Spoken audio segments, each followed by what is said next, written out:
What's up, guys? It's your boy Just Fit Fletch, back with another video.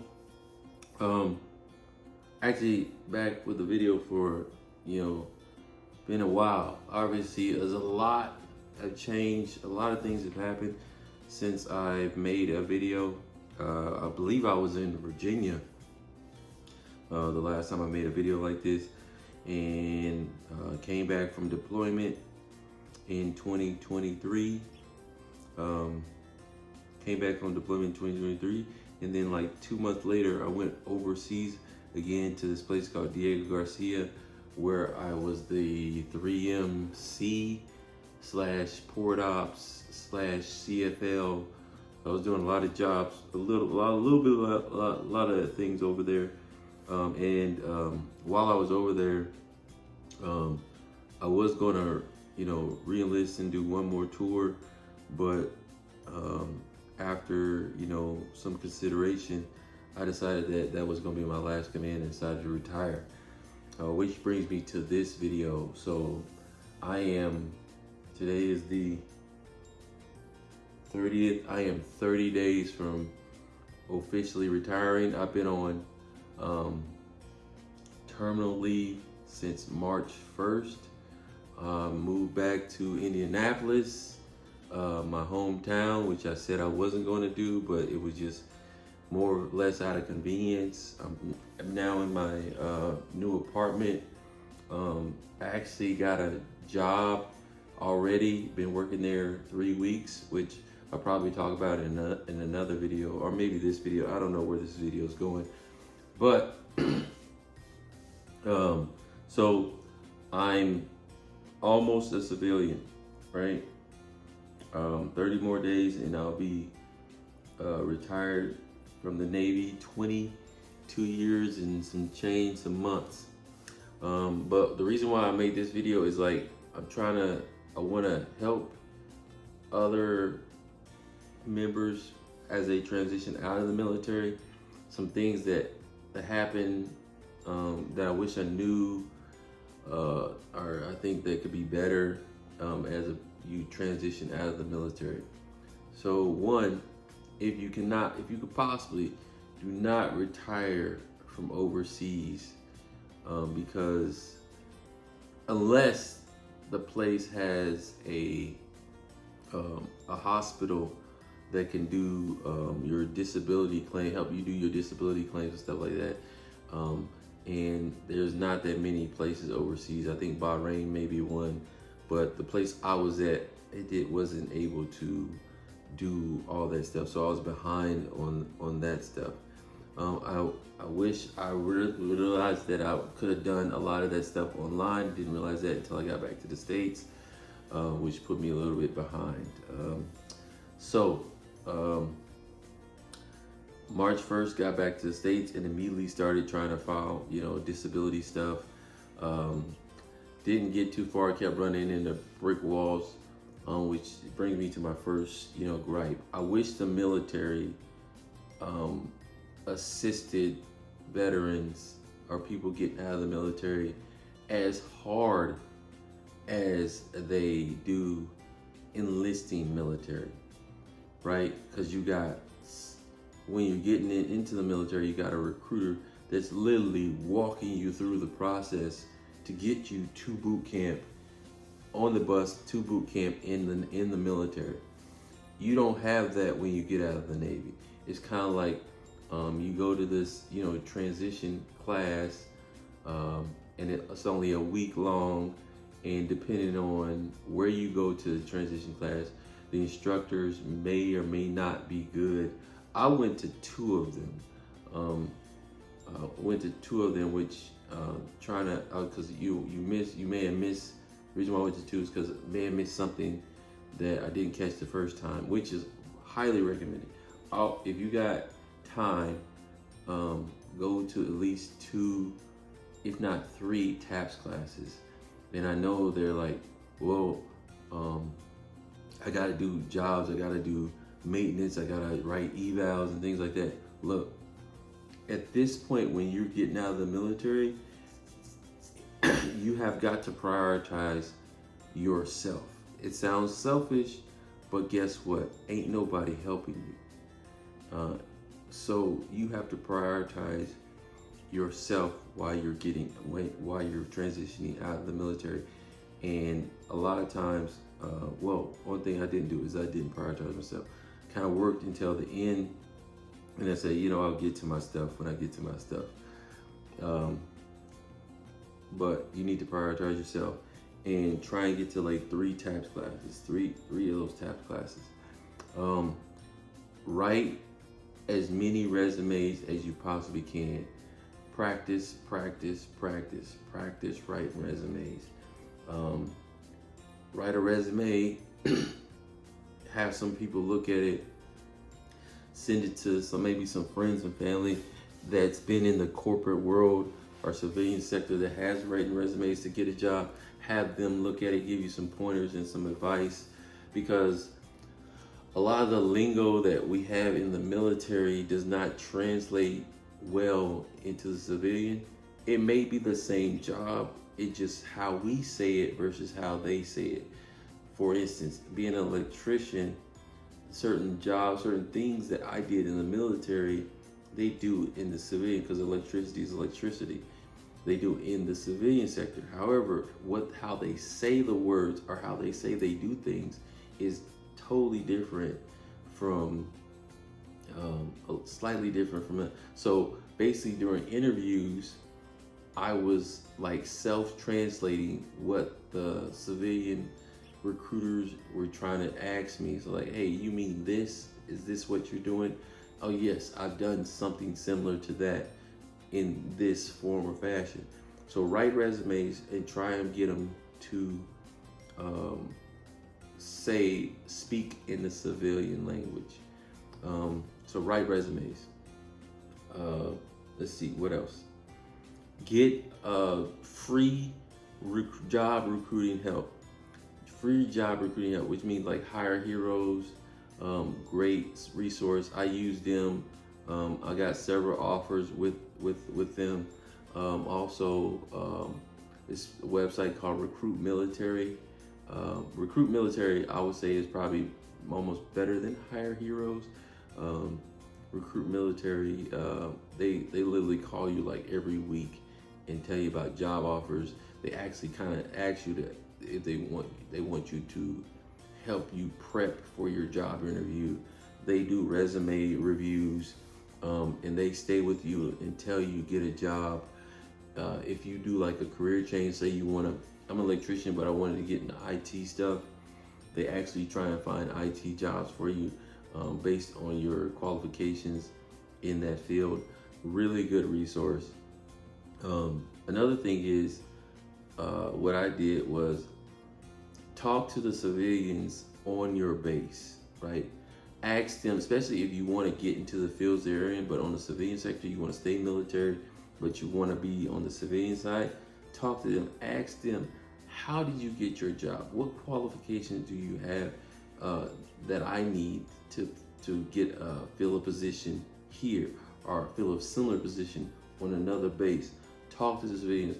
They're really helpful because a lot of them are veterans too, so they understand the process of getting those jobs. Hey, you need to do this, you need to do that.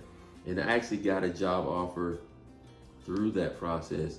I just didn't accept it because I didn't want to go back overseas right now at this time. But it was a great position that maybe I'll take at a later date, at a future time.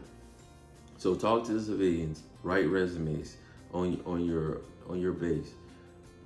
Just ask questions. Ask questions. A lot of times we do in the military is that we try and figure things out on our own. I'll figure it out. I'll Google it. I'll look at this instruction, things like that. No, you need to open your mouth and ask questions. Hey, how'd you get this job? What qualifications do you have? Do I need a degree? If I got a degree, will this degree get me this job? Things like that. That's what you need to ask. Be a sponge, all right? Because you're trying to get into the civilian world. You know you're an ace in the military world. You're trying to get into the civilian world, so you need to talk to more civilians and not necessarily more military people. Uh, let's see what else. Let's see. All right. If you can, yeah. Once again, I say if you cannot, if you can possibly make your last command in the States or with a major hospital, do that because it makes the transition things a lot easier. You can go to like job fairs, career fairs, and the time zones. So a lot of my interviews I was doing through Teams and via obviously computer video calls because and it was always like either super late at night or super early in the morning because of the time changes. So I was never able to go. I never did an in-person interview, all right? And I did several interviews. I did like maybe 5 or 6 over computer interviews, and almost got accepted to almost all of them, but I went with what I went with now. Let's see. The biggest gripe that I have right now is with the transition classes. And maybe I missed it. I did go twice. But I wish they emphasize how to file disabilities. Like there needs to be a portion where they walk you through the paperwork on how to file a disability claims, who you talk to, what information you need, what paperwork you need, and the process of getting that done. Another thing I wish is that everybody that served in the military, if you served in the military and you retire at 20 years, 20 plus years, I personally think you should automatically get 50% disability.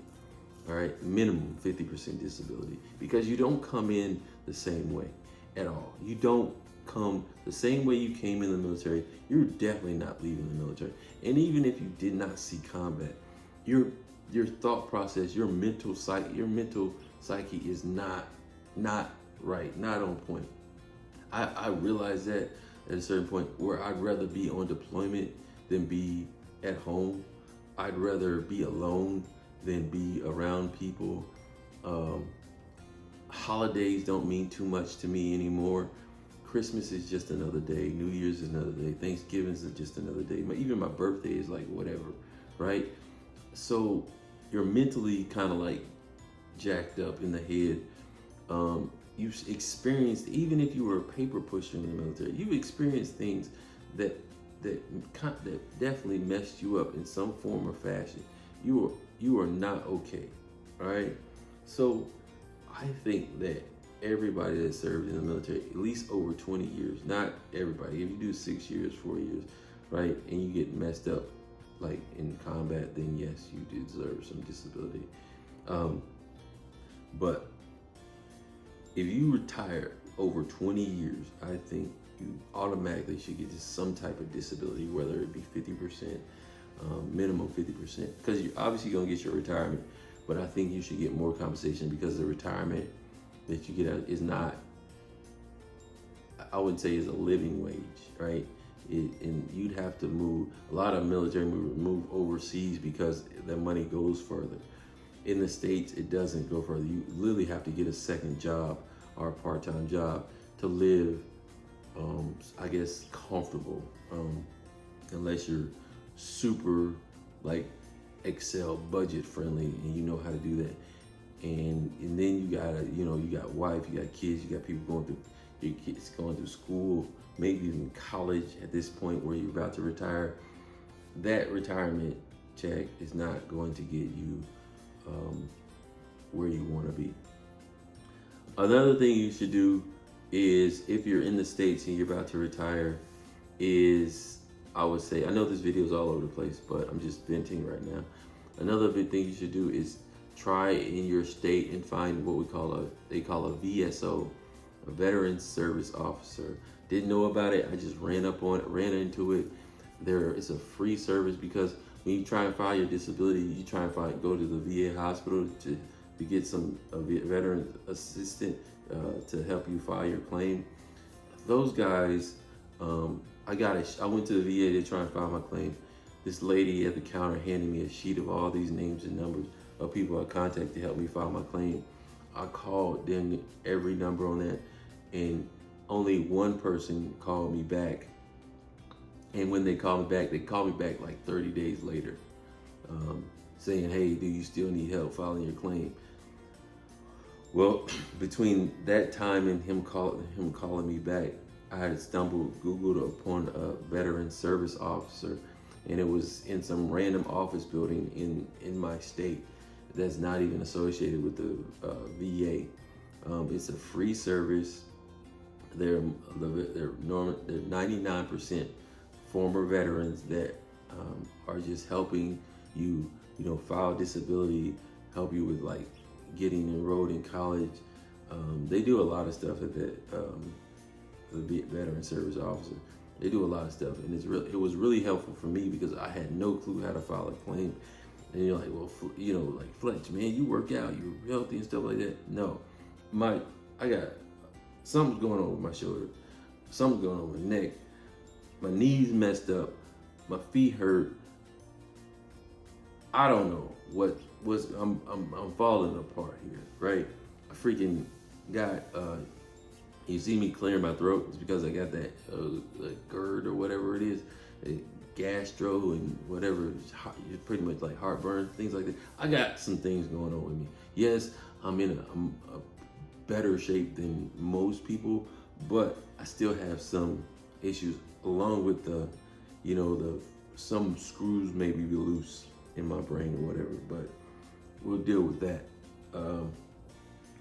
Let's see. So find a veteran service officer for your state to help you along with the paperwork and the process.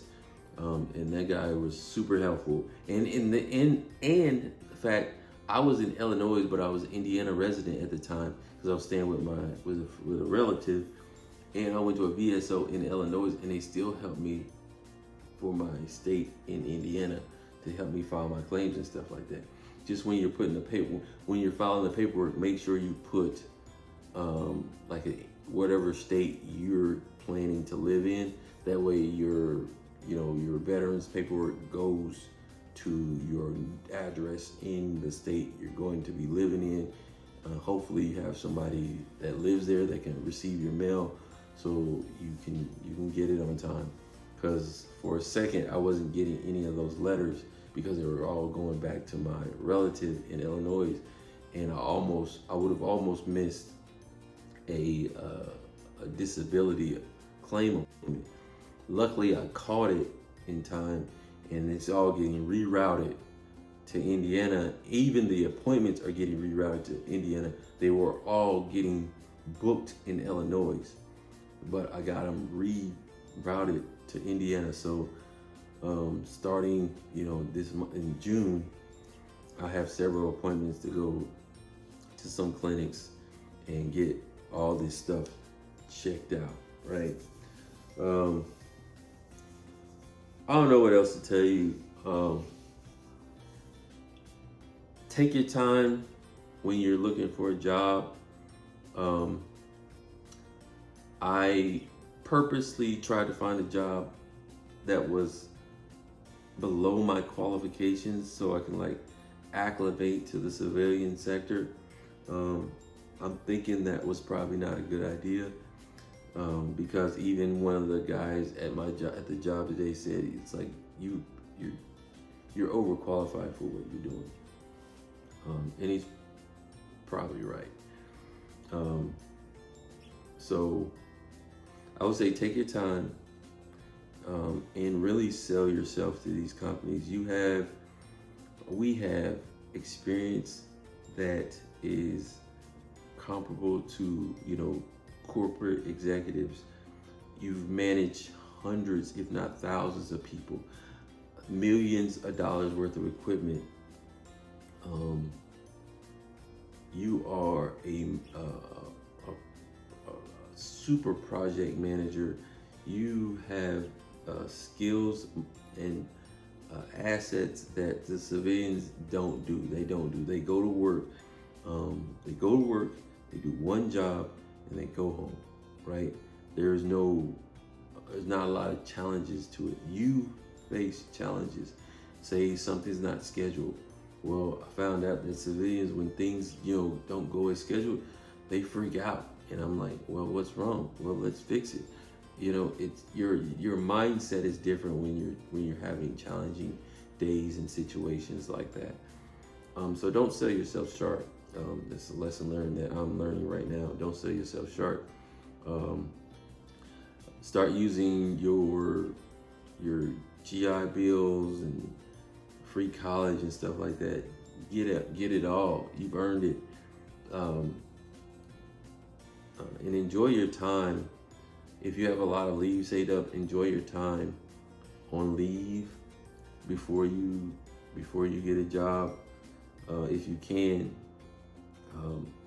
it's relaxing. For me, it was a good reset. I thought I waited enough time. I thought I waited enough before I picked this job, but maybe I didn't wait long enough before I picked this job. Maybe I should have waited a little bit longer, but I wanted to be settled before I retired into a job, into a position before I officially retired, because I'm not used to, and I never have just sat on my butt and done nothing. So it was these are some lessons learned that I'm learning and appreciating. I don't know. I think that's about it that I can tell you. If you're retiring, I wish you the best. Have fun. Enjoy it. Enjoy your retirement. Enjoy the civilian world. Try to. It's different right now. I'm not quite acclimated to it yet, obviously, but it's different. It's almost boring. So I don't know. On to the next. On to the next. This is your boy Justin Fletch. If you have any questions, comments, please leave a comment in the comment description. Questions. If you have any help, assistance that can help me, further my assistance. And one thing I was try not to pay for anything. If somebody's charging you for it, there's definitely a free service out there for it. Because there's a lot of people that says, hey, we can help you file your disability, and they charge you an arm and a leg. There's a lot of people out there that says, we can help you get hired, and then they charge you an arm and a leg, or charge you at all. There's free services for all that stuff. I don't see why you would pay somebody for a benefit that you've earned. It just didn't make sense to me. So I didn't pay for nothing for Nathaniel. All right. It's your boy Justin Fletch. I'm about to enjoy me a little drink and watch some TV over here. A little bit of TV. May do a little bit of studying. I don't know. I'm retired.